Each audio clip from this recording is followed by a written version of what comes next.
हाँ जी। तो अपने हिस्ट्री तो हो गई देखो कंप्लीट। तो अब अपने शुरू करते हैं कल्चर। तो मैं थोड़ी सी नॉर्मल बात बताऊं यदि आपको, तो कल्चर शुरू करेंगे अपने। हिस्ट्री तो खूब ही पढ़ी, खत्म होती भी नहीं जी वो। इतने राजा महाराजा, स्वतंत्रता सेनानी पढ़ने लग जाओ, फिर वो बाटे पढ़ो, कुछ छोड़ दो तो स्टूडेंट एक एक क्यों निकाल निकाल के लाता है, सर ये छोड़ दिया, सर वो छोड़ दिया। मुझे कई बार लगता है ये हिस्ट्री पूरी छोड़ देनी चाहिए, क्या करना है इतनी पढ़ के। मोटे मोटे से नाम कुछ याद किए, रेडी हुआ, ठीक है, एग्जाम तो इससे पास हो जाएगा। और फिर हिस्ट्री पढ़ाने में इतने मजे भी नहीं आते, लगता है यार सीधी सीधी पुरानी बातें हैं बतानी है। ये तो आपके साथ थोड़ा सा दुर्भाग्य है कि ज्यादातर लोगों को आती नहीं, इसलिए कोई मेरे जैसा मास्टर पढ़ाता तो स्टूडेंट को लगता है अरे नई बात बता दी, नई बात बता दी। बाकी जिन ज्यादातर लोगों को आती होगी उनको लगा होगा यार क्या तो नई बात बताई, वो की वो चीज तो बता रहे हो जो किताबों के अंदर लिखी हुई है। बात भी सही है, चेंज भी कैसे की जा सकती। अकबर का बाप कैसे चेंज कर दे, किताब में लिखा हुआ वो का वो ही पढ़ाना पड़े। पर कल्चर मस्त सब्जेक्ट है, मुझे कल्चर पढ़ाने में मजे भी आते हैं। और मुझे लगता है मुझे हिस्ट्री से भी ज्यादा अच्छी कल्चर आती है। हिस्ट्री तो अपने को आती नहीं यार, यूं ठीक है वाह पढ़ा लेते हैं। कल्चर में मुझे फील आता है कि हाँ यार कल्चर आती है, अपनी है, जनमानस की है, लोक की है, अपने लोक में आते हैं। साधारण जनता की तरह जो जीवन यापन किया हुआ तो उसमें अपन ने ये देखा है एकदम क्या चीजें होती है क्या नहीं होती है। तो ये मैं ज्यादा बेहतर तरीके से जानता हूँ, ज्यादा अच्छे तरीके से जानता हूँ। तो आप, मुझे लगता है शायद आप एंजॉय कर पाएंगे साथ में। जैसा लगे बताना आप उसके बारे में। महिला डिपार्टमेंट से ज्यादा उम्मीद कि उनको मेरे से भी ज्यादा अच्छी आती होगी, ये उन्हीं का सब्जेक्ट है। तो मैं यदि कुछ कम जानता हूं तो वहां बताने की कोशिश की जाए, यदि मैं कोई गलत बता दूं तो उसे सही करने की कोशिश की जाए, दोनों चीजें हैं। आज हम जो टॉपिक पढ़ेंगे, पहले तो हम कला और संस्कृति पढ़ेंगे।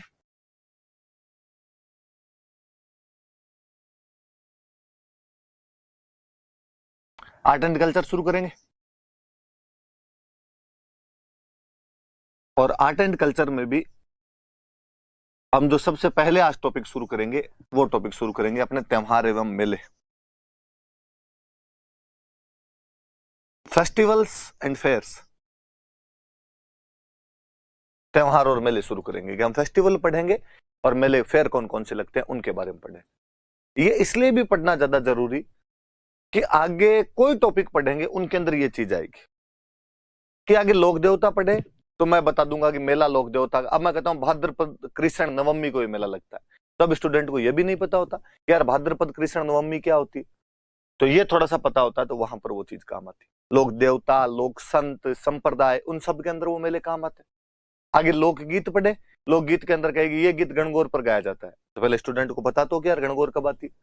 आगे कोई लोक नृत्य पढ़े, लोक नृत्य में ये लोक नृत्य तीज पे किया जाता है, तो तीज तो बताओ पहले। आगे जनजातियां पढ़ी तो जनजातियों में वापस वही चीज है। तो ये वाला टॉपिक लास्ट तक कैरी करता है आपको, लास्ट तक आपको लेके जाता है। तो हम यहाँ से शुरू करेंगे और खूब यूं एंजॉय करने वाला सा टॉपिक भी है, खूब मजे भी आएंगे आपको इस टॉपिक के अंदर। हालांकि नई चीज कुछ भी नहीं पता चलेगी, आपको सारी बातें आ रही होगी, तो इस वजह से थोड़ा और अच्छा लगता है। हमेशा जो चीजें आ रही होती है उनके अंदर क्या होता है, जो नहीं आ रही होती है ना उनमें तो वो तो मुझे लगता है कि बार इंप्रेशन झाड़ने वाली सी चीज होती है कि स्टूडेंट को आ नहीं रही और मैं कोई नई चीज बताता हूँ तो स्टूडेंट को लगता है हाँ यार ये वाली सर को आती है देखो, और सर का नॉलेज गजब है, वो वाली सी बात हो जाती है। पर यहाँ ज्यादा रिदम फ्रीक्वेंसी जब बराबर बैठती है ना, मैच बैठती है, जो मुझे आती है वो आपको भी आती है, फिर जो मैं बात कर रहा हूँ वो आपके एकदम एग्जैक्टली वैसे समझ में आती है, तो शायद टीचर को ज्यादा अच्छा लगता है अपने आप में। तो हम आज शुरू करेंगे त्योहार एवं मेले, ये टॉपिक शुरू करेंगे आप। वो है राजस्थान के त्योहार। आज पीपीटी बनाने वालों को थैंक यू, और इन्होंने खूब रंग बिरंगे किए आपके त्योहार में और बनाए पीपीटी के अंदर। तो आपका दुबई फेस्टिवल्स ऑफ राजस्थान है, राजस्थान के त्योहार है। इन्होंने पहले में एक लिखा कि त्योहार लिखते इन्होंने लिख दिया कि विक्रमी संवत। संवत का तो मतलब सन, ईयर। कौन सा ईयर? तो विक्रमी ईयर। मुझे जहां तक थोड़ा बहुत याद आता है, मैंने हिस्ट्री के साथ में थोड़ी चीजें बताई थी कि अपना जो विक्रमी कैलेंडर होता है ये अपने ईस्वी वाले कैलेंडर से 57 साल आगे होता है। कितने साल आगे चलता रहता है? 57 साल। कि ईस्वी वाला जब भी शुरू हुआ होगा उसे 57 साल पहले अपने विक्रमी वाला कैलेंडर शुरू हो गया था। इसका नाम विक्रमी क्यों? तो हम कहते हैं किसी विक्रमादित्य नाम के राजा ने इसको शुरू किया था। हिस्ट्री अभी तक एग्जैक्टली उस पॉइंट पर नहीं पहुंच पाई है कि वो विक्रमादित्य था कौन सा, क्योंकि अपने कई विक्रमादित्य हुए थे, पर यह श्योर है कि विक्रमादित्य नाम के किसी राजा ने एक कैलेंडर शुरू किया जो विक्रमी कैलेंडर कहलाता है। इन्होंने नीचे लिखा कि चंद्रमा आधारित था। हाँ, ये लूनर बेस्ड कैलेंडर है, चंद्रमा आधारित कैलेंडर है, चंद्रमा की गतियों पर आधारित है। कि जहां हम जो ईस्वी कैलेंडर है, ईसाइयों वाला जो कैलेंडर है, ये अपने सूर्य पर आधारित हम कहते हैं कि भाई 365 दिन का होता है ये, तो हम वो कहते हैं भाई पृथ्वी सूर्य का चक्कर किस प्रकार से काटती है उस पर आधारित है ये अपने चंद्रमा जो है पृथ्वी का चक्कर किस प्रकार से काटता है उस पर आधारित ये कैलेंडर बनाया हुआ विक्रमी कैलेंडर। तो एक अंतर आया कि वो जो ईसाइयों वाला कैलेंडर होता है वो सूर्य आधारित कैलेंडर होता है, और जो अपने वाला कैलेंडर होता है ये चंद्रमा आधारित कैलेंडर होता है। या मैं ज्यादा अच्छे से बोलूं तो मैं कहूं कि अपने वाला कैलेंडर मतलब जो जनवरी फरवरी वाला कैलेंडर है वो तो सूर्य आधारित है, मम्मी का कैलेंडर जो कि चैत बैसाख वाला होता है वो चंद्रमा आधारित होता है। और मैं और कहूं कि अपने वाला कैलेंडर मतलब जनवरी फरवरी वाला कैलेंडर, मम्मी वाला कैलेंडर जो कि चैत बैसाख वाला कैलेंडर है उसे 57 साल पीछे है, मम्मी अपने से 57 साल आगे है, चैत बैसाख वाला कैलेंडर अपने से आगे है। तो आप इस बात को यूं भी समझ सकते हैं अपने आप में। तो चंद्रमा आधारित कैलेंडर होता है। तो सुनना थोड़ी बात, ये जो चंद्रमा आधारित कैलेंडर होता है इनके अंदर जो महीना होता है वो 29.5 दिन का होता है, 29.5 दिन का एक महीना होता है। और इसीलिए हम अक्सर कई बार वो सुनते रहते हैं कि छठ सातम बेड़ी है, कि छठा दिन और सातवां दिन दोनों एक साथ आके इकट्ठे आ गए, बेड़ा मतलब इकट्ठे आ गए। कई बार आप पढ़ते हो कि आठम 2 है, कि भाई एक ही तिथि को 2 बार गिन लिया जाना चाहिए, तो वो इस आधे दिन वाले चक्कर को पूरा करने के लिए ऐसा किया जाता है। वरना वो 29.5 दिन का महीना मैनेज कैसे किया जाए, तो या तो किन्हीं 2 को कई बार एक साथ जोड़ लेते हैं, कई बार 1 को 2 बार गिन लेते हैं, तो राउंड फिगर के अंदर करने के लिए। इसमें यदि आप 12 महीनों में दिन देखेंगे तो दिन आएंगे 354 दिन आते हैं। उधर सूर्य वाला कैलेंडर होता है, आपने जानते हैं कि उसके अंदर 365 दिन होते हैं, वो 365 दिन का साल होता है, और ये जो होता है ये 354 दिन का साल होता है। मैं लगभग राउंड फिगर में वापस बात करूं तो मैं कहूं कि इन दोनों के बीच में 10 दिन का गैप है। कि मम्मी वाला कैलेंडर मतलब चैत बैसाख वाले कैलेंडर में 354 दिन होते हैं, अपने वाला कैलेंडर मतलब जनवरी फरवरी वाला जो कैलेंडर है इसमें 365 दिन होते हैं। मतलब अपने वाला कैलेंडर और मम्मी वाले कैलेंडर के बीच में 10-11 दिन का डिफरेंस रहता है। राउंड फिगर में बात करें तो 10 दिन का डिफरेंस रहता है। मतलब एक साल के लिए विक्रमी कैलेंडर और ईसाइयों वाला कैलेंडर मतलब ईस्वी कैलेंडर, जनवरी फरवरी वाला कैलेंडर दोनों मिलाए जाएं तो विक्रमी कैलेंडर में 10 दिन कम पड़ जाएंगे, शॉर्ट पड़ जाएंगे। 2 साल में मिलाएं तो आप कहोगे 20 दिन कम पड़ गए सर। मैं कहूं 3 साल में मिलाए तो आपने कहा सर 1 महीना कम पड़ गया। मतलब 3 साल में विक्रमी कैलेंडर में ईसाइयों वाले कैलेंडर में 1 महीने का गैप आ जाता है। ये कैलेंडर 1 महीने पीछे हो जाता है, विक्रमी कैलेंडर 1 महीने पीछे हो जाता है। अपने डोकरे इस मामले में बड़े सियाने थे, उन्होंने कहा ना ना पीछे तो भाई साहब आज होने दें कल होने दें, हम हर तीसरे साल प्रत्येक तीसरे वर्ष एवरी 3rd ईयर प्रत्येक तीसरे वर्ष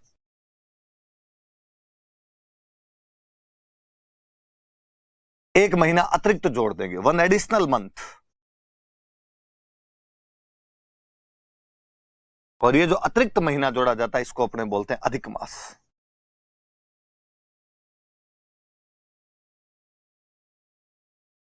दो बातें याद रखनी है, एक तो ये कि अधिक मास कब आता है विक्रमी कैलेंडर में, तो प्रत्येक तीसरे वर्ष अधिक मास का निर्धारण किया जाता है। अधिक मास प्रत्येक तीसरे वर्ष आता है। क्यों आता है? ताकि चंद्रमा वाले कैलेंडर को सूर्य वाले कैलेंडर से बराबर किया जा सके। क्योंकि जो ईसाइयों वाला कैलेंडर है, जो ईस्वी कैलेंडर है, जो जनवरी फरवरी वाला कैलेंडर है वो सूर्य आधारित कैलेंडर होता है। चैत बैसाख वाला जो कैलेंडर होता है वो चंद्रमा आधारित होता है। और चंद्रमा आधारित में 354-55 दिन होते हैं, उसमें 365 दिन होते हैं, इसलिए 10 दिन का गैप रहता है। 3 साल में जाके गैप 1 महीने का हो जाता है। इस गैप को कंप्लीट करने के लिए, इस गैप को खत्म करने के लिए प्रत्येक तीसरे वर्ष विक्रमी कैलेंडर में एक अतिरिक्त महीना जोड़ दिया जाता है जिसको कि अधिक मास कहा जाता है। एक तो ये याद रहे कि अधिक मास क्यों किया जाता है, कि सूर्य आधारित कैलेंडर से बराबर करने के लिए। कब किया जाता है? तो प्रत्येक तीसरे वर्ष किया जाता है। अब कोई कहे सर नहीं करें तो क्या हो जाए, नहीं करते 1 महीना बराबर नहीं करते, तो नहीं करते तो क्या होता, देखो मैं बताता हूं। अक्सर दीपावली जो है वो अक्टूबर के शुरू में आती है। आप 10-12 अक्टूबर तक दिवाली देख लेते हैं, या मैं कहूं कि 20 अक्टूबर से पहले पहले दिवाली आ जाती है। पर कई बार जो दिवाली है वो पीछे की तरफ खिसकती है, वो नवंबर की तरफ चली जाती है, और दिवाली आती है 8 नवंबर, 9 नवंबर, 10 नवंबर, 15-20 दिन का गैप आता है, नवंबर की तरफ खिसकती है दिवाली। होली लगभग मार्च के शुरू में आ जाएगी, 4 मार्च 5 मार्च के आसपास आ जाएगी। कई बार होली 22 मार्च 23 मार्च के पास में। रक्षाबंधन ज्यादातर अगस्त के शुरू में आ जाएगी, 3 अगस्त 4 अगस्त। कई बार रक्षाबंधन पीछे खिसक के जाती है, 20 अगस्त 21 अगस्त को आती है। जिस साल त्योहार पीछे की तरफ खिसकते हैं उस साल याद रखना अधिक मास होता है। चूंकि हम अधिक मास वाला कंसेप्ट लेके आ जाते हैं, इसलिए त्योहार ज्यादा नहीं खिसकते, वो 15 दिन का गैप आता है। कोई एक महीने को हम 2 बार गिन लेते हैं, एक बार चैत को 2 बार गिनते हैं, वैशाख को 2 बार गिनते हैं, फिर जेठ को 2 बार गिनते हैं, फिर आषाढ़ को 2 बार गिनते हैं। और जो महीने 2 बार गिने जाते हैं उनमें जो बाद वाला महीना आता है उसमें त्योहार मनाते हैं, पहले वाले महीने में उसके त्योहार नहीं मनाए जाएंगे। भाई चैत 2 बार आ गए तो चैत के त्योहार पहले में मनाएंगे, दूसरे में मनाएंगे, तो हम कहते हैं हम दूसरे वाले के अंदर त्योहार। यदि ये महीना एक्स्ट्रा हम नहीं जोड़ते, 13 महीने नहीं करते, तीसरे वर्ष अतिरिक्त महीना नहीं जोड़ते, अधिक मास नहीं जोड़ते, तो बताऊं क्या होता है। दिवाली एक बार आती है अक्टूबर में, 2-3 साल बाद में आती नवंबर में, थोड़े दिन बाद में आती दिसंबर में, थोड़े दिन बाद में आती जनवरी में, और एक दिन आपको ऐसा लगता है कि आप मज गर्मी में जून के महीने में पटाखे छोड़ रहे हैं, ग्लोबल वार्मिंग में और ग्लोबल वार्मिंग बढ़ा रहे होते आप। और मुझे लगता है ये तो कुछ भी नहीं है। आपके साथ बुरा तो तब होता जब आप दिसंबर के महीने में ठिठुरती हुई सर्दी में रजाई उड़ के सो रहे होते, और आपका कोई दोस्त आप पर ठंडे पानी की बाल्टी ला के डालता और आपको बोलता कि बुरा ना मानो होली है, और आपको लगता है बुरा क्यों ना मानू, मानना चाहिए पूरा पूरा, ठंड के अंदर ठंडा कर दिया, होली खिसकने लग जाती। हमारे बड़ के कितने इंटेलिजेंट थे भाई साहब, त्योहार मौसम के अनुसार खिसकने नहीं चाहिए, उसके आसपास ही रहने चाहिए।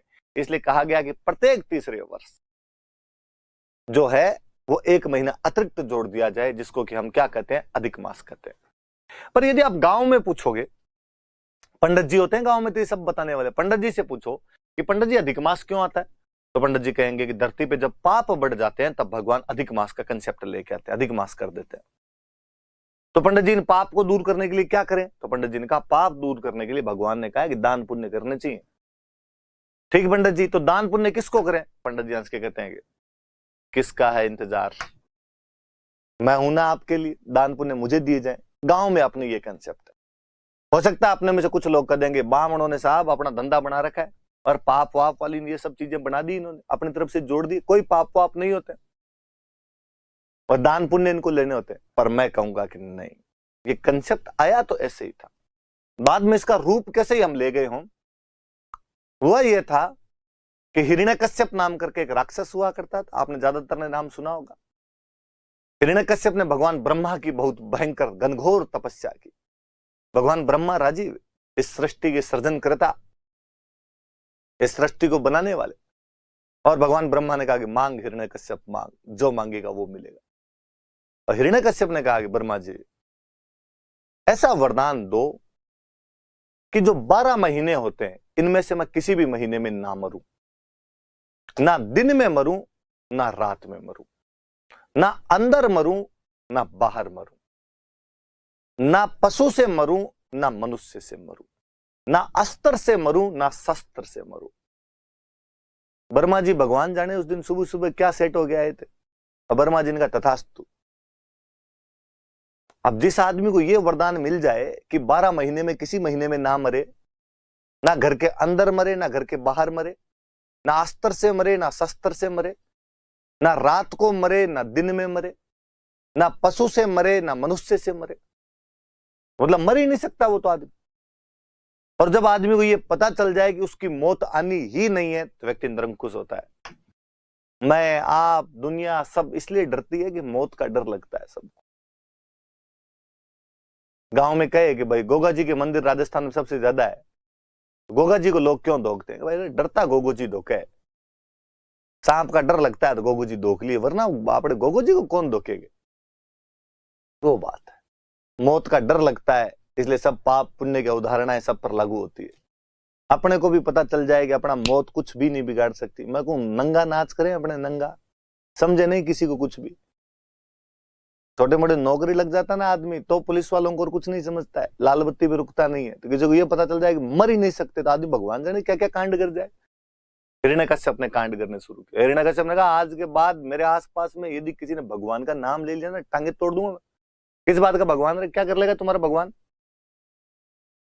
होनी को कौन रोक सकता है, होनी को कौन डाल सकता है। उस हिरण्यकश्यप के घर में जो हिरण्यकश्यप कहा करता था कि भगवान का नाम नहीं लिया जाएगा, हराम है भगवान का नाम लेना, मैं किसी को लेने नहीं दूंगा, उसके घर में बच्चा जन्मा प्रहलाद, भगवान विष्णु का सबसे बड़ा भक्त प्रहलाद। सुबह शाम केवल भगवान विष्णु की रट लगा, इसके अलावा कुछ नहीं। हिरण्यकश्यप को लगा यार मेरे ही घर में आना था क्या तू, क्या सारा दिन विष्णु विष्णु करता रहता है, क्या कर लेगा तुम्हारा विष्णु। और प्रहलाद मुस्कुरा के डैडी ऐसे मत करो प्लीज, गलत कर रहे हो जो भी कर रहे हो। हिरण्यकश्यप कहते मुझे डर नहीं लगता है। मैं उन कहानियों में नहीं जाना चाहूंगा जो आपने भी बचपन से सुनी होगी कि प्रहलाद को कई प्रकार के कष्ट पहुंचाने चाहे हिरण्यकश्यप ने, लेकिन प्रहलाद के कुछ भी नहीं बिगड़ा। कभी उसे गर्म खंबे से लिपटवा दिया गया, कभी उसे होलिका आग में लेकर बैठ गई। चमत्कार को नमस्कार है, प्रहलाद हर बार बच जाया करता। एक दिन उस प्रहलाद की चित्कार भगवान विष्णु वैकुंठ लोक में शेषनाग की सैया पर बैठे हुए मां लक्ष्मी के पास में सुनी उन्होंने आवाज। उन्होंने कहा अरे भक्त कौन चिल्ला रहा है, कौन तंग कर रहा है इसको। तब प्रहलाद है, हिरण्यकश्यप तंग करता है इसका पिता। क्यों तंग करता है, उसे मेरा डर नहीं लगता जो मेरे भक्तों को तंग करता है। साहब दिक्कत तो यही है, उसे आपका तो मरे ही डर नहीं लगे, कुछ भी डर नहीं लगता। क्यों, तो उसे ब्रह्मा जी ने आशीर्वाद दिया है कि 12 महीने में किसी महीने में नहीं मरेगा, ना रात में मरेगा, ना दिन में मरेगा, ना घर के बाहर मरेगा, ना अंदर मरेगा, ना अस्त्र से मरेगा, ना शस्त्र से मरेगा, ना मनुष्य से मरेगा, ना नर से मरेगा। भगवान विष्णु मुस्कुराए और भगवान विष्णु ने कहा कि इस संसार में जो कुछ है वो मैं हूं, मेरे से बाहर कुछ भी नहीं है। इस बार महीने 13 होंगे, अधिक मास किया जाएगा। और कहते हैं कि हिरण्यकश्यप को मारने के लिए भगवान विष्णु ने ये 13 महीनों का जंजाल रचा। 1 महीना अतिरिक्त बढ़ाया गया। भगवान विष्णु ने अपना नरसिंह अवतार धारण किया। हुआ आधे नर और आधे सिंह थे। उसने यही कहा था ना मनुष्य से मरू ना पशु से मरू। इस बार लो आधा आधा दोनों, ना रात में मरू ना दिन में मरू। गोधूली वेला जब दिन जा रहा होता है, निशा आ रही होती है, ना घर के अंदर मरूं ना बाहर मरूं, गेट के बीचों बीच, देहरी पे, ड्योढ़ी पे, ना अस्त्र से मरूं ना शस्त्र से मरूं। अस्त्र वो जो हाथ में रखकर चलाए जाए, शस्त्र वो जो फेंक कर चलाए जाए। भगवान विष्णु ने कहा मैं नाखूनों से चीर दूंगा। नाखूनों को ना अस्त्र में गिना जाए ना शस्त्र में गिना जाए। उस बैकुंठ के उस नाथ ने हिरण्यकश्यप नामक उस राक्षस को अधिक मास का कंसेप्ट रचते हुए नरसिंह अवतार धारण करके घर की देहरी के बीचों बीच गोधूली बेला के समय अपने नाखूनों से चीर कर रख दिया था और भक्त प्रहलाद को उसके अत्याचारों से मुक्ति दिलाई। तो वाकई उस साल पाप बढ़ गए थे, इसलिए भगवान विष्णु को अधिक मास का कंसेप्ट रचना पड़ा। तो हिरण्यकश्यप की वजह से पाप बढ़ गए थे, इसलिए अधिक मास लेके आए थे। तो लाए तो अधिक मास उसी वजह से थे। फिर धीरे धीरे परंपराएं बन जाती। और हम कहते हैं कि नहीं साहब इस महीने में पाप बढ़ जाते हैं, इसलिए हमें दान पुण्य करने चाहिए। अक्सर अपनी मम्मियां इन महीनों के अंदर कुछ ना कुछ दान पुण्य करती हुई मिल जाएगी। जिसकी जैसी श्रद्धा उस हिसाब से दान पुण्य किए जाए। तो याद रहे अपने भी कि विक्रमी कैलेंडर को ईस्वी कैलेंडर के बराबर करने के लिए, वास्तव में तो ईस्वी नहीं, मैं यूं कहूं चंद्रमा वाले कैलेंडर को सूर्य वाले कैलेंडर से बराबर करने के लिए प्रत्येक तीसरे वर्ष एक अतिरिक्त महीना जोड़ दिया जाता है, जिसको कि अधिक मास कहते हैं। अपने इतनी याद रखने वाली बात है। बाकी वाली चीज मैंने सुना दी, कहानी सुना दी, आपके भी याद रहनी चाहिए। आगे बढ़ते हैं अपने, मैं इससे आगे की थोड़ी सी बात बताता हूं। अच्छा चलो, मैं इसमें आगे महीनों के नाम होंगे, मैं फिर उससे आगे बताता हूं। ये विक्रमी संवत के महीने, संवत मतलब ईयर, वापस ये मंथ है भाई। इंग्लिश वालों ने इंग्लिश नहीं लिखी थोड़ी सी, फिर कोई इंग्लिश वाला कहेगा कि हमने कौन सी मोरनी की बातें मारे हैं।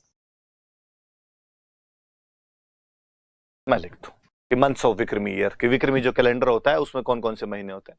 ज्यादातर के नाम आपको याद होंगे। इंग्लिश वाले अपने थोड़े से इनके आगे अपनी वाली स्टाइल लगा देते हैं। चैत्र को चैत्रा बोल देते हैं, वैशाख को वैशाखा बोल देते हैं।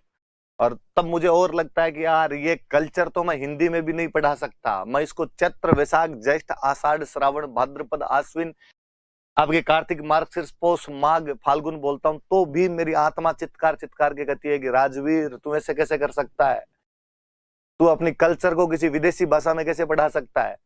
तो जब मैं ये कहता हूँ चैत्रा वैशाखा ज्येष्ठा आषाढ़ा, तब तो मुझे वो फील आती है कि हम है, ये हमारी काय, ये हमारी पार्टी हो रही है, वो वाला फील आने लग जाता है मुझे लगता है यार ये ऐसे कौन बोलता है चैत्र वैशाख इनको, ये चैत बैसाख जेठ साढ़ सावन भादवो आसोज काती मिंगसर पो मां फागण। मैंने कभी नहीं सुना कि मम्मी इनको पौष माघ और फाल्गुन बोलती है, मम्मी इनको पो मां फागण कहती है। मैंने कभी नहीं सुना कि मम्मी इनको कभी चैत्र वैशाख और ज्येष्ठ कहती है, चैत बैसाख जेठ। कौन आषाढ़ बोलता है इसको, साढ़ सावन भादवो आसोज काती मिंगसर। मैंने कार्तिक तो कभी किसी के मुंह से सुना भी नहीं है, काती बोलते थे, काती काती आ गई, दिवाली आ गई। मार्ग शीर्ष ऐसा नाम बोला जाए किसी से, और हम तो वो बीकानेर डिवीजन के लोग जो ऊपर वाले आधे अक्षर तो खा ही जाते हैं या बोलते हैं, जिनको पूरा बोलते हैं, जिनसे विकल्प को विकल्प बोलते हैं, पर्याप्त को पर्याप्त कहते हैं, आत्महत्या को आत्महत्या कहते हैं, उनसे मार्ग शीर्ष बोला जाता।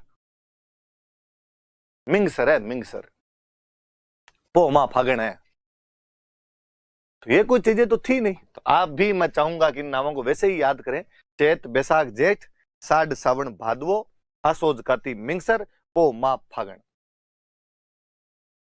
अक्सर कई बार जब मैं क्लास के अंदर पढ़ा रहा होता हूं, बच्चों की शक्लें सामने दिखती है यार, इंग्लिश मीडियम वाले बच्चे, शहर के बच्चे मुझे जब दिखते हैं तो मुझे लगता है यार अन्याय है राजवीर इनके साथ। तुझे लगता है तू एकदम ठेठ देसी गांव से आया हुआ है, तुझे लगता है चैत बैसाख जेठ से याद हो जाते हैं, ये बच्चे कैसे याद करेंगे इनको? इन्होंने नाम पहली बार सुना इस चैत्र का, इनको कैसे आएगी ये कल्चर समझ में? पर मुझे सबसे अच्छा फील ही क्लास में तब आता है जब मैं देखता हूं कि उनमें से अधिकांश बच्चे दूसरे दिन हिंदी मीडियम वालों से, ग्रामीण समुदाय वालों से भी ज्यादा अच्छे से याद करके आते हैं। उनको जब सुनाते हैं उस दिन मुझे मेरा टीचर होना सफल सा लगता है कई बार। और मुझे लगता है यदि मैं इन तक वो बात उसी रिदम के साथ पहुंचाने में कामयाब हो गया हूं ना, यदि, तो मैंने अच्छा पढ़ा है। यदि त्योहार और मेले भी मैंने इन बच्चों को याद करवा दिए ना, इसका मतलब मैं सही पढ़ा रहा, फिर कहीं कोई गड़बड़ नहीं रह रही है अपने में। तो आप भी, मुझे लगता है कि शायद इंग्लिश मीडियम वाले जो भी होंगे तो इस चीज को थोड़ा सा फील करेंगे कि आप इसी प्रकार से पढ़ने की कोशिश करेंगे, तभी ये हो पाएगा अपने आप में। तो ये महीनों के नाम है, मैं वापस बताता हूं। वापस देखिए, पहला महीना कौन सा? पहला महीना चैत्र है। किसी भी महीने में दो पक्ष आते हैं।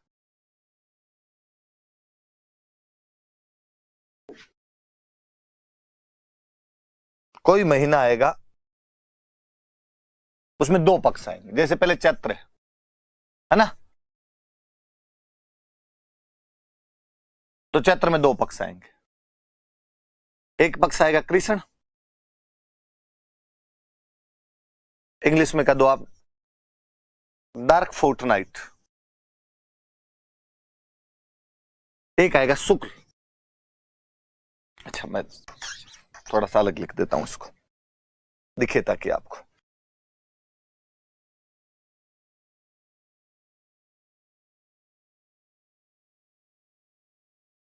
आप व्हाइट फोर्टनाइट लिखो, ब्राइट फोर्टनाइट लिखो,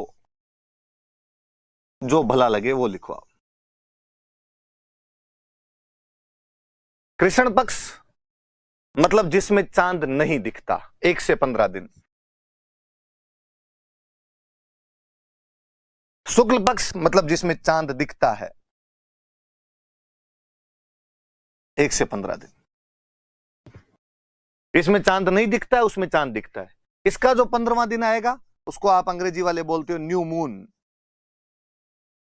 हिंदी वाले कहते हैं अमावस्या। ठेठ कोई गांव का होगा तो कहेगा सर क्या अमावस्या? अमावस्या मावस है, मावस तो मावस है। उधर पंजाब साइड में सिख बोला करते थे मस्या आ गई, मस्या, तो मस्या है उनकी। ये 15वां दिन आएगा, चांद पूरा दिखेगा। अंग्रेजी वाले कहेंगे सर फुल मून है ये तो एकदम। हिंदी वाले कहेंगे सर पूर्णिमा है। ठेठ गांव वाला फिर कहेगा सर पुण्य है, पुण्य पूनम है। पहले 15 दिन चांद नहीं दिखता, 1 से 15। फिर 15 दिन चांद दिखता है 1 से 15। मतलब ये 16वां नहीं होता है, 15-15 दिन के 2 पखवाड़े होते हैं। जहां आपके जनवरी फरवरी वाले महीनों में 7-7 दिन के वीक होते हैं, 7 डेज का एक वीक होता है, इधर थोड़ा सा ये लफड़ा है। इधर 15 दिन का फोर्ट नाइट होता है, 15 दिन का पखवाड़ा होता है। ये थोड़ा सा याद रखने वाली सी बात याद रखना। अब और मैं चीज बताऊं, पहला महीना कौन सा? चैत्र। पहले पक्ष कौन सा आएगा? कृष्ण। ये भी देखो, पहले अंधेरे वाला पक्ष और बाद में शुक्ल वाला पक्ष। तमसो मां ज्योतिर्गमय, अंधकार से उजाले की तरफ जाएंगे हम, बदी से नेकी की तरफ बढ़ेंगे हम, बुरे से अच्छे की तरफ जाएंगे हम, अंधेरे से प्रकाश की तरफ जाएंगे हम। पहला महीना चैत्र, पहला पक्ष कृष्ण। अब आपने कहा कि सर पहला महीना चैत्र होता, मैंने कहा हाँ। चैत्र में पहले कृष्ण पक्ष आता है, मैंने कहा हाँ। सबसे पहले उसकी 1 तारीख आएगी, हाँ। तो सर नया साल आ गया? नहीं, इधर एक ये और लफड़ा है, नया साल इस कृष्ण पक्ष में नहीं आएगा। पहले महीना चैत्र आएगा, चैत्र का कृष्ण पक्ष गुजर जाएगा, 15 दिन गुजर जाएंगे, जब उसका शुक्ल पक्ष की 1 तारीख आएगी, उस दिन हम कहेंगे हैप्पी न्यू ईयर। नया साल यहां से शुरू होगा। आप कहोगे कि सर मतलब इसको यूं समझें कि 16 जनवरी को नया साल शुरू हो। अब जो नया साल अपना 1 जनवरी को शुरू होता है, कभी मोदी जी आए और मोदी जी आके कहे कि भाई 16 जनवरी को। आपको सर ऐसे कैसे कर सकते हैं? जो आदमी नोट बदल सकता है वो साल भी तो बदल ही सकता है आपका।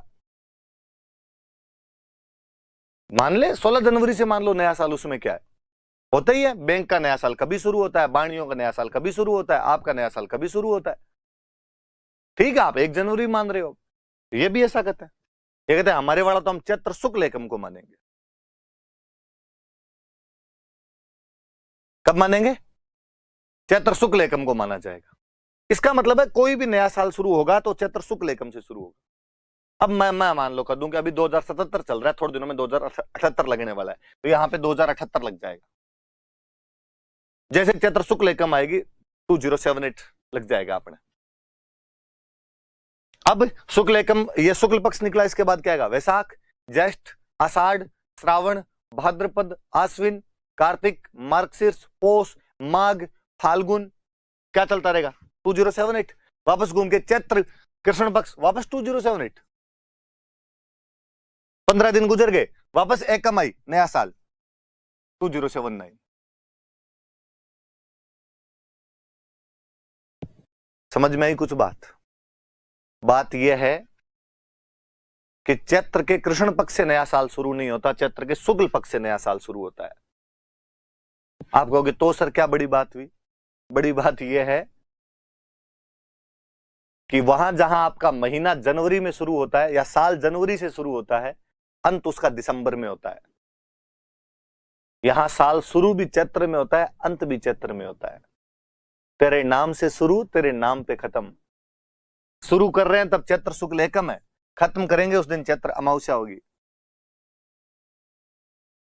और इसका मतलब यह है कि चैत्र के बाद वाले 15 दिन साल की शुरू में आएंगे, शुरू वाले 15 दिन साल के लास्ट में आएंगे। इसका मतलब यह है कि चैत्र का महीना एक ही साल में 2 टुकड़ों में बंटा हुआ आएगा। उसके पहले 15 दिन साल के सबसे एंड में आएंगे, उसके बाद के 15 दिन साल के सबसे शुरू में आएंगे। बाकी पूरी रामायण का लेना देना यह है कि कोई पूछे कि विक्रमी कैलेंडर का नववर्ष कब आता है, तो उसको बोलना है कि चैत्र शुक्ल एकम, कि चैत्र शुक्ल एकम को नववर्ष आता है। अंग्रेजी वाले चैत्र शुक्ल एकम लिखेंगे तो मुझे लगता है ज्यादा अच्छा रहेगा, पर यदि आपको अंग्रेजी का ही प्रयोग करना है तो लिखना first bright day of Chaitra. First है ब्राइट फोर्टनाइट है चैत्र का, first bright day of Chaitra है। और एक बात पर और जाता हूं मैं। आपने कहा सर अब समझ में आ गई हमारी बात कि पहला महीना चैत्र होता है, पहला पक्ष कृष्ण होता है, पर कृष्ण पक्ष की 1 तारीख को नया साल नहीं आता है, नया साल शुक्ल पक्ष की 1 तारीख को आता है। समझ गए सर? हम पूरी बात समझ गए। मैं कहूंगा कि हम पढ़ेंगे त्योहार। तो आपने कहा हाँ तो सर ठीक है, चैत्र शुक्ल एकम से त्योहार शुरू हो जाएंगे। मैंने कहा नहीं नहीं नहीं नहीं नहीं, इधर फिर इनका कंसेप्ट चेंज हुआ। इन्होंने कहा हमारा पहला त्योहार जो है वो तो छोटी तीज है। पहला त्योहार कौन सा है? छोटी तीज। छोटी तीज को हम तो पहला त्योहार मानते हैं। तो आपने पूछा सर ये छोटी तीज कब आती है? तो हमने कहा कि ऐसे ऐसे चैत्र, वैशाख, ज्येष्ठ, आषाढ़, श्रावण एक महीना आएगा, 5वां महीना का। ठीक है। फिर श्रावण में कृष्ण पक्ष आएगा। हाँ ठीक है, उसमें कुछ भी नहीं। फिर आएगा शुक्ल कि ठीक, ब्राइट। फिर उसके 1 तारीख, 2 तारीख और 3 तारीख तीज है। हिंदी में लिखो तो तृतीया, अंग्रेजी में लिखो तो third bright day of Shravana.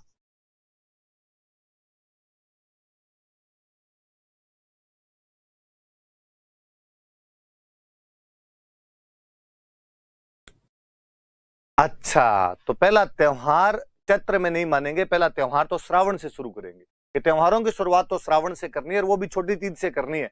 और छोटी तीज कब आती है? श्रावण शुक्ल तृतीया। अब कोई पूछे कि हिंदू त्योहारों की शुरुआत कहां से होती है? छोटी तीज, वह कब आता है? श्रावण शुक्ल तृतीया।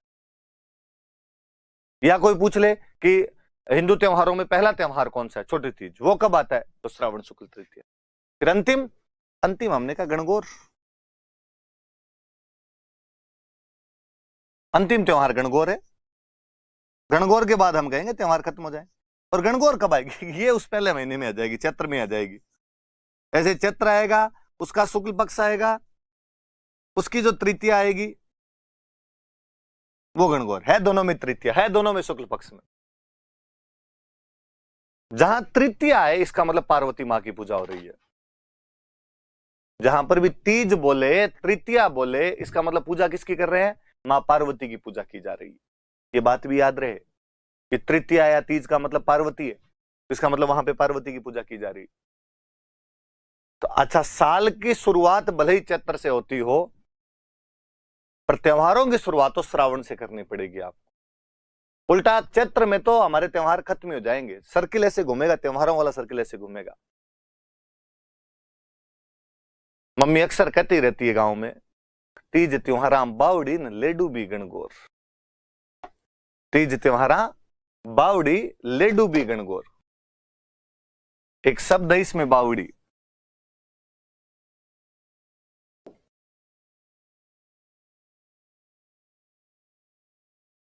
किसी इंग्लिश मीडियम वाले बच्चे को या शहर वाले बच्चे को लगता होगा कि हाँ सर बावड़ी आपने बताया था हिस्ट्री पढ़ाते टाइम भी, वो जो स्टेप वेल होता है, वो जो पानी का कुआं होता है जिसमें उतरने के लिए सीढ़ियां होती है, उसी को तो बावड़ी कहते हैं।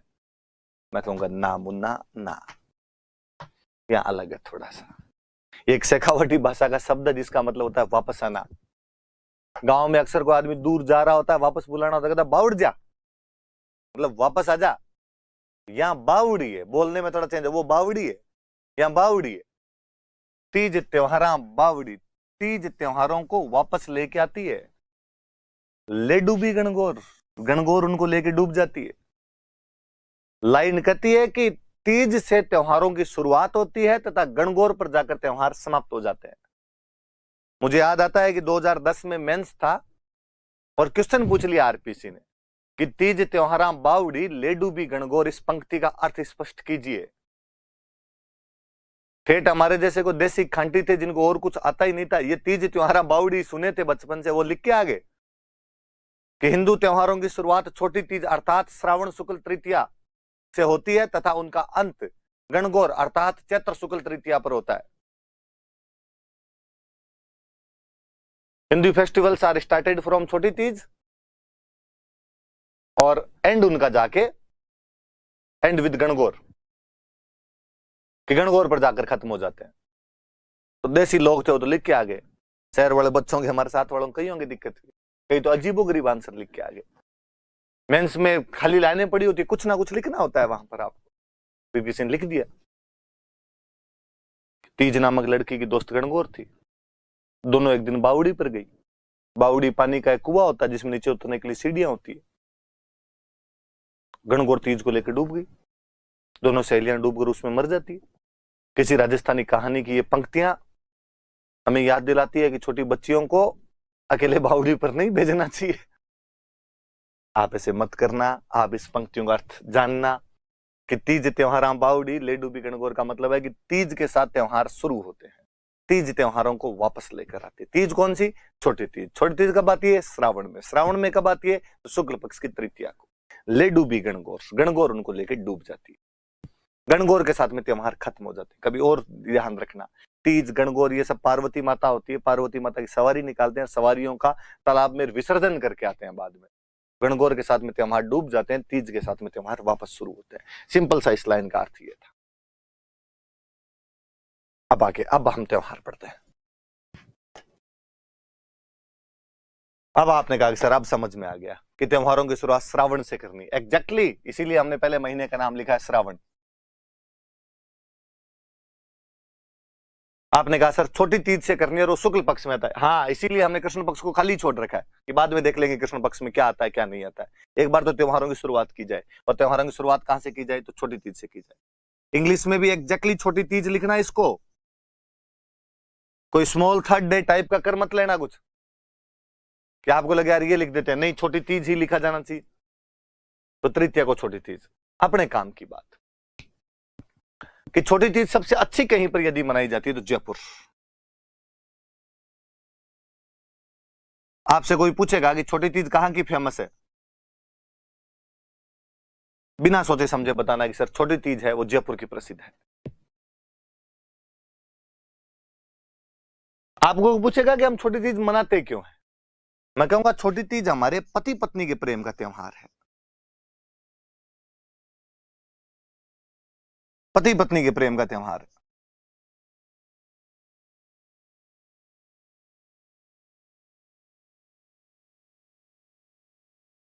Festival to celebrate couples love. आप में से कईयों को लगेगा कि सर ऐसे कैसे बात कर रहे हो, पति पत्नी के प्रेम का त्योहार हमें पता है करवा चौथ होता है, छोटी तीज नहीं होता सर। और कुछ होगा, आपके याद नहीं रहा होगा। आपको नहीं लगता बताने में थोड़ी गलती कर रहे हो आप? मैं कहूंगा कि नहीं, मैं एकदम सही हूं। राजस्थान में पति पत्नी के प्रेम का त्योहार छोटी तीज ही होता है। तो सर करवा चौथ, तो मैं वापस कहूंगा करवा चौथ पंजाबियों का त्योहार है। सिंघानिया, मल्होत्रा, खन्ना, कपूर, जौहर का त्योहार है। क्योंकि पंजाबियों का बॉलीवुड पर कब्जा रहा, मूवी बनाने वाले सारे कपूर, खन्ना, मल्होत्रा, सिंघानिया, जौहर, चोपड़ा रहे, इसलिए उन्होंने अपनी फिल्मों में और सीरियल को करवा चौथ को बढ़ा बढ़ा के बताया। इसलिए करवा चौथ पूरे भारत में पॉपुलर हो गई। और आजकल सबको लगता है कि पति पत्नी के प्रेम का त्योहार करवा चौथ है। वरना लो बात आई तो मैं और बताऊं। चौथ किसी भी एक साल में 24 आती है। कितनी चौथ आएगी? 24 चौथ आएगी। 12 चौथ कृष्ण पक्ष में, 12 चौथ शुक्ल पक्ष में, 12 अंधेर पक्ष अंधेरे वाले में, 12 चानन पक्ष चंद्रमा वाले में। शुक्ल पक्ष में 12 की 12 चौथ के लिए कहा जाता है इनका चांद नहीं देखा जाना चाहिए। गांव में कहानियां होती है कि शुक्ल पक्ष का यदि चांद कोई देख लेता है तो चोरी का आरोप लग जाता है। इसलिए शुक्ल पक्ष में कभी कोई चतुर्थी आ ही नहीं सकती। आपसे कभी कोई क्वेश्चन पूछ ले कि तिल चतुर्थी कब आती है, आपको नहीं पता कब आती है, पर नीचे ऑप्शन देख लेना, यदि किसी में शुक्ल लिखा हुआ है तो काट देना, बिना सोचे समझे काट देना कि चतुर्थी कभी शुक्ल में आ ही नहीं सकती। एकमात्र अपवाद हम पढ़ेंगे गणेश चौथ, जो शुक्ल पक्ष में आएगी। इसके अलावा कोई भी चतुर्थी कभी भी शुक्ल पक्ष में आएगी ही नहीं। तो चतुर्थी हमेशा कृष्ण पक्ष में आएगी। तो आपने कहा कि ठीक है सर, यदि शुक्ल पक्ष में गणेश चतुर्थी वाले अपवाद को छोड़ दें तो शुक्ल पक्ष में चतुर्थी आ ही नहीं सकती। तो 24 में से 24 12 तो उधर वाली निकल गई, इधर केवल 12 बची, तो मतलब कृष्ण पक्ष वाली चतुर्थी आ सकती है। मैं कहूंगा हाँ। और कृष्ण पक्ष वाली जो 12 चतुर्थी आती है, चौथ जो आती है 12, गांव में महिलाएं 12 की 12 चौथ की पूजा करती है। वरना बैसाख, साढ़, काती और माँ, ये वाली 4 चौथ बड़ी होती है और इनकी तो सारी महिलाएं ही रख लेती। तो ज्यादा धार्मिक हो तो 12 की रख लेती है, वरना इन 4 चौथ को तो बड़ी चौथ माना जाता है, इनकी तो रख ही ले। उनमें जो कार्तिक वाली चौथ आती है वो करवा चौथ आती है। करवा चौथ को व्रत रख लिए जाते हैं सामान्य, जैसे बाकी चौथ के व्रत रखे जाते हैं, करवा चौथ के रख लो। मैंने तो कभी गांव में कोई ताम जाम देखा नहीं। और मैं बताऊं, शुक्ल पक्ष वाली मैं बात बताऊं, फिर मैं वापस इस पर आऊंगा। कभी गांव में छोटे थे तो मम्मी दूज का चांद पकड़ पकड़ के दिखाया करती, द्वितीया का चांद जबरदस्ती पकड़ पकड़ के दिखाया जाता था, इधर आ दूज का चांद देख। और अक्सर तो मुझे याद आता है कि चांद देखते ही नहीं थे, हाथ जोड़ के वो गीत सा और गाया करते थे, चांद मामा घाबा दे, नया नया घाबा दे। कईयों को लगेगा घाबे क्या होते हैं, कपड़े, कपड़ों को घाबे कहते हैं। और चूंकि कपड़े मामा ही दिलाया करते थे, मम्मी ननिहाल जाती 12 महीने में एक बार, तब नए कपड़े आते थे। पापा का ये कर्तव्य नहीं होता था कि आपको कपड़े दिलाएं, क्योंकि पापा के कपड़े भी ननिहाल वाले ही बेचते थे, अपने ननिहाल वाले ही पापा कपड़े बेचते। तो पापा किसके कपड़े दिलाएंगे? पापा अपने बुआ जी को, अपने बुआ के बेटों को, उनको कपड़े दिलाएंगे। सब अपने ननिहाल से ही कपड़े लेके आते, इसलिए बच्चों को लगता कि कपड़े मामा जी दिलाते हैं, चांद मामा है, इसलिए चांद मामा घाबा दे, नया नया घाबा दे। दूज वाले दिन हाथ जोड़ते उसके आगे। पर मम्मी चौथ वाले दिन सुबह सुबह कहती, छोरो आज चांद मत देख लेना रे, और आज चांद देख लिया ना तो चोरी का आरोप लग जाएगा।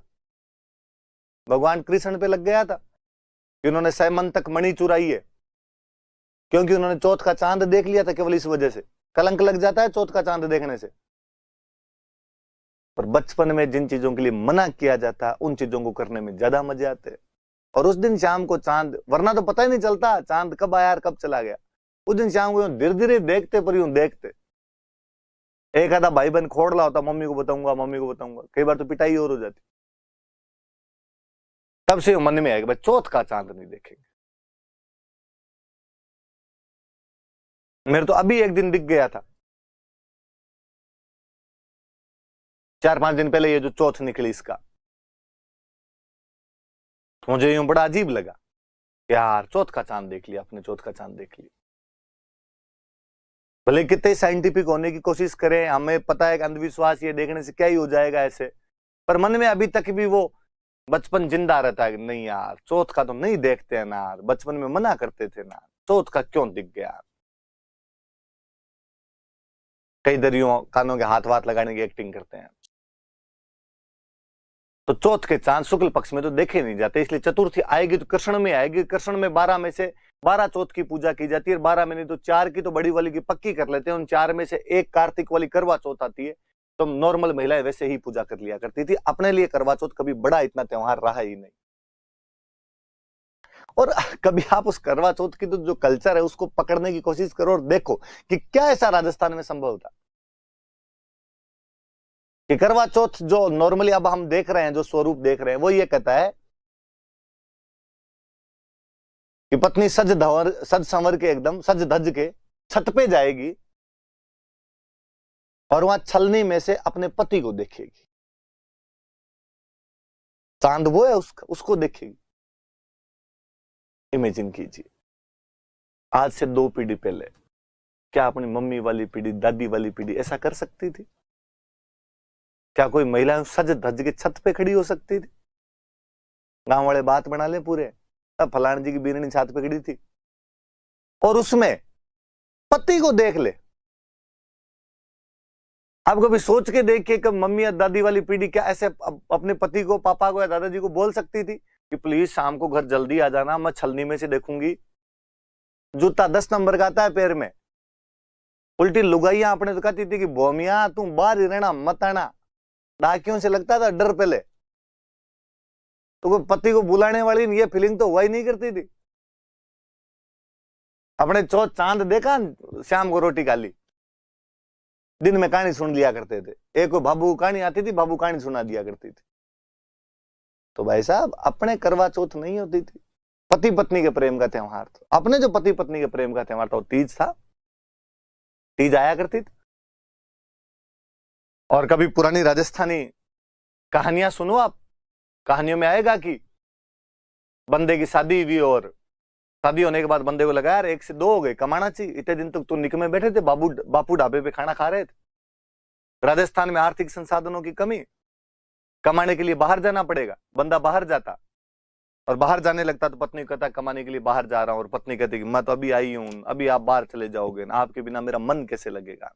पति समझाता कि देख कमाने तो पड़ेंगे, यहां बैठे रहने से तो कैसे पार पड़ेगी,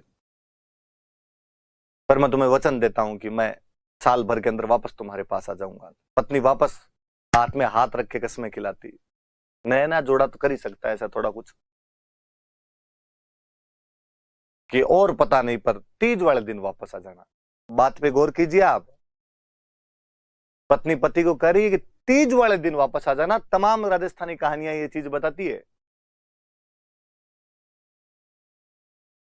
फिर कहानियों का फिर वो रोमांच की पति कमाने के लिए 7 समंदर पार गया। अपने लगता है 7 समंदर पार कहां जाते हो? कहीं नहीं जाते जी, मालवा जाते थे, मध्य प्रदेश वाला। बीच में 7 नदियां आती थी, अपने वालों की तो नदियां भी नहीं देखी होती थी, पश्चिमी राजस्थान वालों की। तो इतना पानी देखे अपने को लगता है समंदर ही पड़ा है, तो 7 समंदर पार गए थे। कहानियों का रोमांच वो कि सावन का महीना आते ही और पति ने जिस सेठ के, जिस राजा की नौकरी करता था उसको कहा तीज वाले दिन छुट्टी देना, मुझे घर जाना है। सेठ या राजा बहुत खड़ूस था और उसने छुट्टी नहीं दी। दूज वाले दिन तो पति ने कहा छुट्टी दो तो ठीक, वरना मैं यूं ही जाऊंगा, क्योंकि मैं पत्नी को वचन दे के आया था कि मैं तीज वाले दिन शाम को तेरे से मिल लूंगा आके। और पत्नी ने कहा था कि यदि तीज वाले दिन शाम तक नहीं आए तो मैं अग्नि में बैठ जाऊंगी, चिता के अंदर बैठ जाऊंगी, सत कर लूंगी, मैं लुगाई मर जाएगी मेरे पीछे। छुट्टी दो तो ठीक, नहीं दो तो ठीक, मैं जा रहा हूं। और पति अपना घोड़ा लेकर उन 7 समंदरों को लांघता हुआ रातों रात तीज वाले दिन शाम तक तो अपनी पत्नी के पास पहुंच जाया करता था। इतनी कठिनाइयां वो केवल तीज के त्योहार के लिए झेल रहा है, क्योंकि पति पत्नी के प्रेम का त्योहार तीज है। फिर मुझे लगता है कि ये जो करवा चौथ में जो सज धज है, ये सज धज भी तो हमारे उधर थी, तीज पे थी। तीज पे लहरिया उड़ा करते थे, लहरिया। और कितना महंगा आता होगा कि उस समय गीत बनाए हमने कि मारे लहरिया 900 रुपया रोकड़ा सा। तब वो 900 रुपए केस के अंदर आता होगा और पत्नी ये विश करती होगी, मांगती होगी कि लाओ तो लहरिया ला के दो, महंगी वाली चीज ला के दो मुझे। मैं और इस बात पे आऊं कि आजकल आपके करवा चौथ का कंसेप्ट कहता है कि ये पति पत्नी के प्रेम का त्योहार और पति पत्नी को गिफ्ट देगा। ये हम जो गिफ्ट थे ये भी तीज पे दिया करते थे। हम तो थोड़े और फॉरवर्ड थे, हम मानते थे कि शादी छोड़ो, सगाई भी अपने आप में आधा विवाह होता है। और पहले गांव में ऐसे केस नहीं सुने जाते थे कि कोई सगाई टूट गई किसी की। नहीं साहब, सगाई हुई है तो 2 परिवारों के बीच के 7 जन्मों का बंधन है, इनके बीच का अटूट रिश्ता है। सगाई हो गई, शादी हुई नहीं, तीज आई। क्योंकि सगाई अपने आप में आधा विवाह है, तीज पति पत्नी के प्रेम का त्योहार है, तो पति पत्नी को गिफ्ट भेजे। और हम कहते हैं कि भेजते हैं भाई, पति गिफ्ट भेजता है। और वो जो गिफ्ट होते हैं उन गिफ्ट को बोलते हैं सिंजारे। कि पति द्वारा पत्नी को गिफ्ट भेजे जाते हैं, वो पीहर में होती है तो पीहर में गिफ्ट भेजे जाते हैं, उनको सिंजारे कहते हैं कि सिंजारा आया। हम और फॉरवर्ड थे, हमने कहा कि ये रिश्ता केवल पति पत्नी का थोड़ी रहता है, ये न्यूक्लियर फैमिली वाले कंसेप्ट हमारे नहीं है। उस पत्नी का रिश्ता एक बंदे से नहीं है, केवल उसके पूरे परिवार से, सास ससुर ननद देवर, इसलिए सबकी तरफ से गिफ्ट जाएंगे। इसलिए हम कहते हैं ससुराल पक्ष से नवविवाहिता को ये गिफ्ट भेजे जाते हैं, ससुराल पक्ष से उस लड़की को गिफ्ट भेजे जाते हैं जो सिंजारे होते हैं। वो कुंवारी है, अभी तक शादी नहीं हुई है, तो भी उसको पीहर में बैठे बैठे उसके ससुराल वालों ने गिफ्ट भेजे कि नहीं, तो हमारी बहन नहीं है।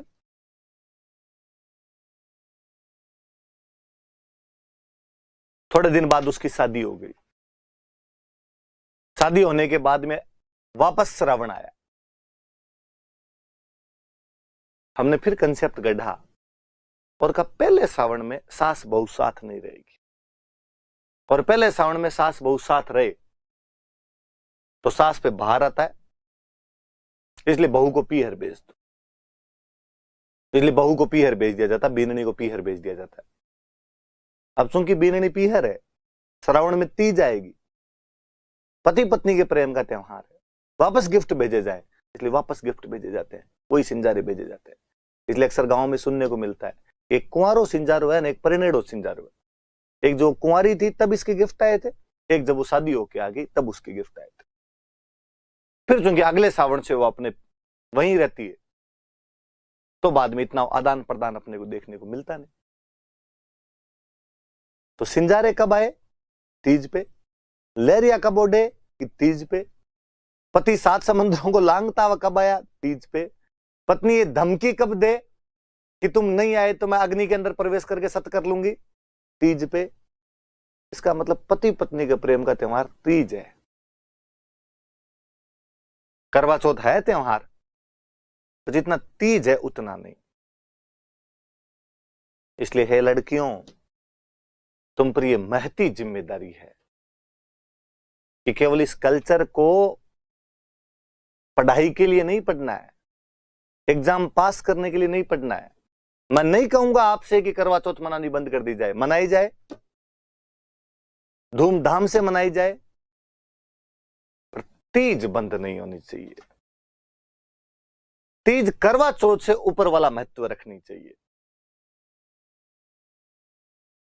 यह हमारा परंपरागत त्योहार है, यह पति पत्नी का त्योहार है। करवा चौथ हमने बॉलीवुड से सीखा है।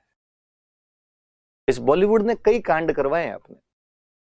राजस्थान में लड़कियों के शादी के बाद सरनेम चेंज नहीं हुआ करते थे। मुझे याद है आरपीसी ने एक बार एक क्वेश्चन पूछ लिया था कि राजस्थान में कौन सी जाति में लड़कियां शादी के बाद अपने सरनेम चेंज नहीं करती, और आरपीसी ने उत्तर माना राजपूत, कि राजपूतों में लड़कियां शादी के बाद सरनेम चेंज नहीं करती। मुझे लगा यार आरपीसी वाला भोला है पेपर बनाने वाला।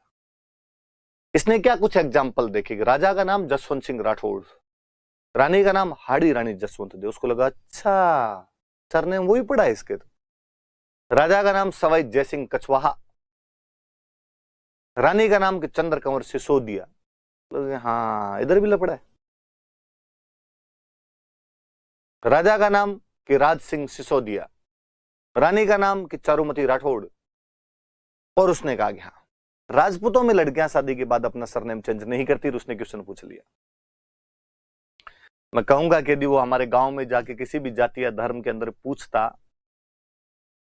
तो डोकरियां बताती कि मारो गोत ओ है, अंको गोत ओ है। अंको मतलब पति वालों का गोत्र ये है, मेरा गोत्र तो वही है। मैं कहूं आज भी घर पे दादी जी बैठे, उनसे पूछ लेना कि तुम्हारा गोत्र क्या है। यदि आप वाला बता दे तो आप जैसे कहो वैसे करें। तो करके देखना, पहले इस्तेमाल करें फिर विश्वास करें। नहीं बताए सरनेम चेंज होते ही नहीं थे। ये महाराष्ट्र की प्रक्रिया है, वहां पर सरनेम चेंज हुआ करते थे। आजकल हम भी देखते हैं, देखा देखी लड़कियां सगाई होती है फेसबुक पे ही सरनेम चेंज कर लेती। अपने कई बार लगता है यार ये तो फ्रेंड थी नहीं अपने एफबी पे कोई, फिर कोई प्रोफाइल खोलो तो पता चलेगा अच्छा गॉट एंगेज्ड। इतने में ही जल्दी असर नहीं आया। पहले अक्सर गांव में हुआ करता था कि बाई का ब्याह करते, बाई पहली बार ही जब पियर आती ना तो ससुराल वाली भाषा बोलती।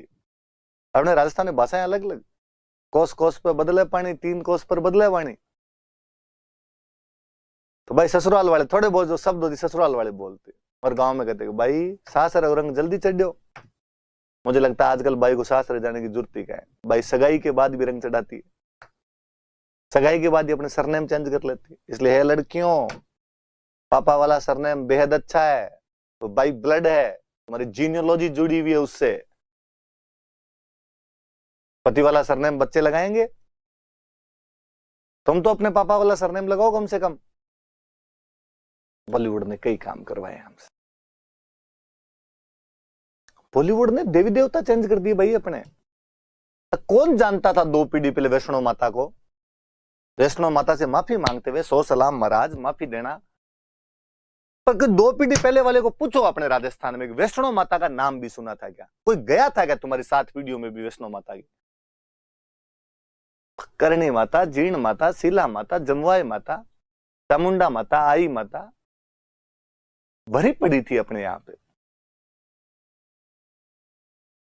एक पंजाबी आए, गुलशन कुमार जी, पंजाबियों की देवी मां वैष्णो है, पहाड़ों के अंदर है, पंजाब के पास में, वो जाया करते थे।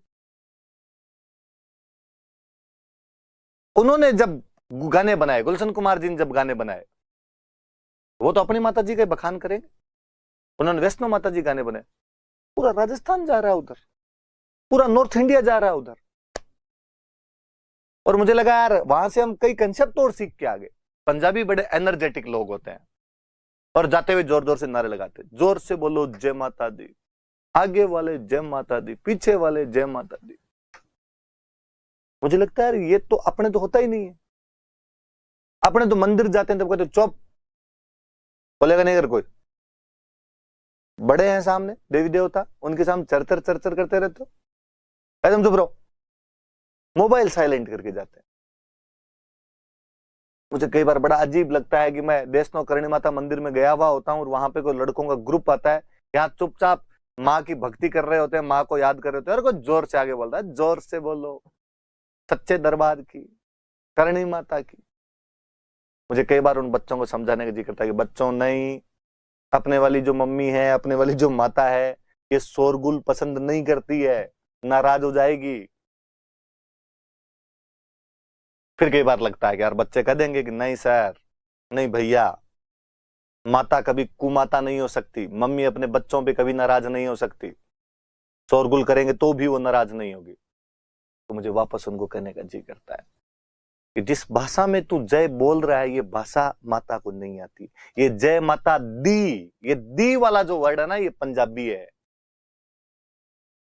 अपने वाली जय माता जी, जय माता की, जय माता री है। तू जोर से बोलो जय माता जी, जय माता की, जय माता री बोले तो समझ आएगा। पंजाबी नहीं आती करणी माता को, जीवन भर देश नौ की रही थी, बीकानेर में रही थी, डोगरी के पल्ले नहीं पड़ेगी ये वाली भाषा। प्लीज मत बोल। बॉलीवुड क्या क्या नहीं करवाए हमसे। वैष्णो माता जाना उनके होता है जिनको मनाने होते हैं हनीमून। घर वालों को सीधा कदे हनीमून मना के आना है, तब तो आज भी पश्चिमी राजस्थान में तो उल्टा लटका के चमड़ी छोले कोई। तो कहा कि बेचारे लड़की का नाम लेके, और कहा लड़के ने जाके पापा के मम्मी के पास मुंह बनाते हुए कहा, भोला बनते हुए कहा। ये जब 12वीं में पढ़ती थी तब इसके जात बोली हुई थी कि जोड़े से वैष्णो माता की जाके आएंगे। घर वाले इन जात से न बड़ा डरते हैं कि बोली हुई मन्नत और नहीं जाए तो लफड़ा हो सकता है। घर वाले कहते सो सलाम महाराज, वैष्णो माता की जाके आओ, दोनों कहाँ है, सिक्कर पड़ेगी कि झुंझुनू पड़ेगी? कहा ना ना, है तो कश्मीर, इतना दूर कैसे जाओगे? अब देख लो, जाना ही पड़ेगा, क्या है। घर वाले रुपए देते हैं कि जाओ। जानो रामदेव रट, जानो चोटीला धाम, किसको जाना वैष्णो माता, यहाँ देखने गुलमर्ग और सोनमर्ग। वैष्णो माता का नाम है बेचारी का, पर माता जी सब कुछ जानती है। उसके नाम पे जो जो कांड किए जा रहे हैं ना, डोकरी सब एकदम वही है जी। माता कुमाता नहीं हो सकती। दो गति कोई नहीं बच्चों, मेरे नाम पे भी एंजॉय कर लिया तुमने, कोई बात नहीं है। तो ये तीज है भाई, अपना पति पत्नी के प्रेम का त्योहार। अपने पति पत्नी के प्रेम का त्योहार करवा चौथ नहीं है। तो तीज कब आती है? तो श्रावण शुक्ल तृतीया को। सबसे अच्छी कहाँ हो? तो जयपुर के अंदर हो। किसका त्योहार है? तो पति पत्नी के प्रेम का त्योहार है। जो गिफ्ट आते हैं उनको क्या कहते हैं? सिंजारा कहते हैं। याद रहे, तो प्रीलिम्स में क्वेश्चन पूछेगा कि तीज के अवसर पर नवविवाहिता को मिलने वाले गिफ्ट क्या कहलाते हैं? सिंजारा। लफड़ा तो तब होगा जब वो ये पूछ लेगा सिंजारा क्या होता है।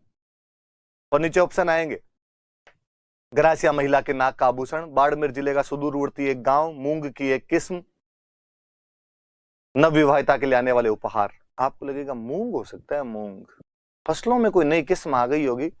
मोदी सरकार ने कहा होगा किसानों की आय दुगनी करेंगे, इसलिए मूंग थोड़े अच्छे भेजेंगे, सिंजारे वाले मूंग भेज दिए होंगे कोई। नहीं, नवविवाहिता के लिए आने वाले गिफ्ट हैं। और याद रखना कि कौन सी ओढ़नी ओढ़ी जाती है? तो ओढ़नी का नाम है लहरिया। लहरिया के कपड़े पहने जाते हैं, लहरिया ओढ़नी ओढ़ी जाती है। चलिए प्लीज लड़कियों, तीज वाले दिन सब लहरिया ओढ़ना। गिफ्ट मंगवाना तो भी कहना कि लहरिया ला के दिए जाए। और मैं बताता हूं, ये छोटी तीज प्रकृति प्रेम का त्योहार है।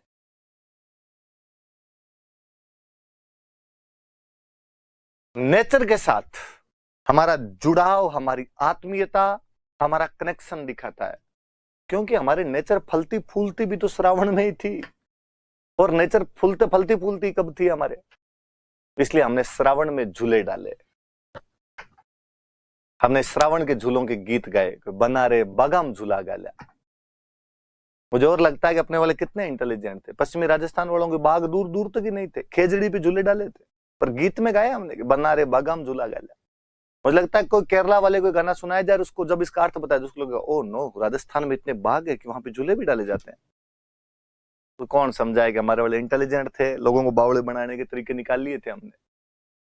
और जयपुर की तीज सबसे अच्छी, माँ पार्वती, माँ तीज सवारी निकल रही है। कभी राजमहलों से सवारी निकला करती थी और उस समय सैनिक उसके साथ में जाया करते थे। रंग बिरंगी वेशभूषा के अंदर महिलाएं और पुरुष उस तीज माता की सवारी के साथ जाते, सैनिक साथ में होते, हथियारों के साथ में होते। माँ पार्वती जब खुद बाहर जा रहे हैं, 16 श्रृंगार किए हुए तमाम गहनों से सुसज्जित होकर जा रहे हैं, उनके साथ सैनिक नहीं जाएंगे तो कौन जाएंगे। आज भी पुलिस तो अब भी जाती है, भले आप ये कह दो कि वो अब कानून व्यवस्था को कंट्रोल करने के लिए जाती है, पर दृश्य तो एकदम वैसा होता है आज तीज। और जयपुर की तीज तो क्या गीतों में गाई गई है। आज ही वो मेरे एक दोस्त हमेशा हंसते रहते हैं कि गांव की महिला के दो ही सपने होते हैं, एक तो उसे जयपुर की तीज देखनी होती है, एक उसे गाड़ी में अगली सीट पर बैठना होता है। ऐसे गांव के अंदर महिला को बराबर वाली सीट पे नहीं बिठाते, वो पीछे बैठ, महिला चाहती है कि धकली सीट पे बिठा ले, आगे वाली सीट पे बिठा ले, तो यूं जमारो सुधरे। या कोई जयपुर की तीज दिखा दे, हमने गीतों में गाए, कोई जयपुरी की तीज दिखा दे हमारा रसिया, तो जयपुर की तीज याद रखिए। फिर शुक्ल पक्ष में एक त्योहार हो रहा है, पूर्णिमा को, रक्षाबंधन, आप ज्यादातर जानते हो, पर हम गांव में आप कभी सुनना, हम इसको रक्षाबंधन नहीं बोलते, राखड़ी पूनम, रख पुन्यू। और मुझे लगता है जब हम रख पुन्यू या राखड़ी पूनम बोलते हैं तो और कुछ नहीं, पर ये पूनम और पुन्यू बोल के ये तो बताते हैं कि आती तो पूर्णिमा को है। पर जब हमारे उसी त्योहार को हम किसी विदेशी भाषा में हिंदी के अंदर पढ़ते हैं, तब हम उसे रक्षाबंधन बोलते हैं। और ये शब्द कम से कम पूर्णिमा तो नहीं बता रहा है, और कुछ ही बताता हो आपके, वो फील नहीं देता जो रख पुन्यू में, राखड़ी पूनम में आता है। फिर हम कहते हैं कि इस रक्षाबंधन को नारियल पूर्णिमा भी कहा जाता है, इस दिन नारियल की पूजा की जानी चाहिए। मैं इंग्लिश वाले भाई बहनों को फिर कहना चाहूंगा कि इसको नारियल पूर्णिमा ही लिखें, कोई कोकोनट फुल मून ना कर दें इसको।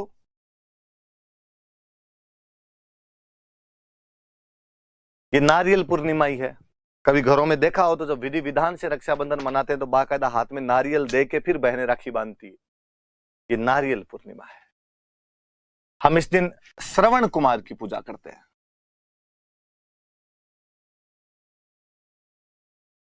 इस दिन श्रवण कुमार की पूजा की जाती है।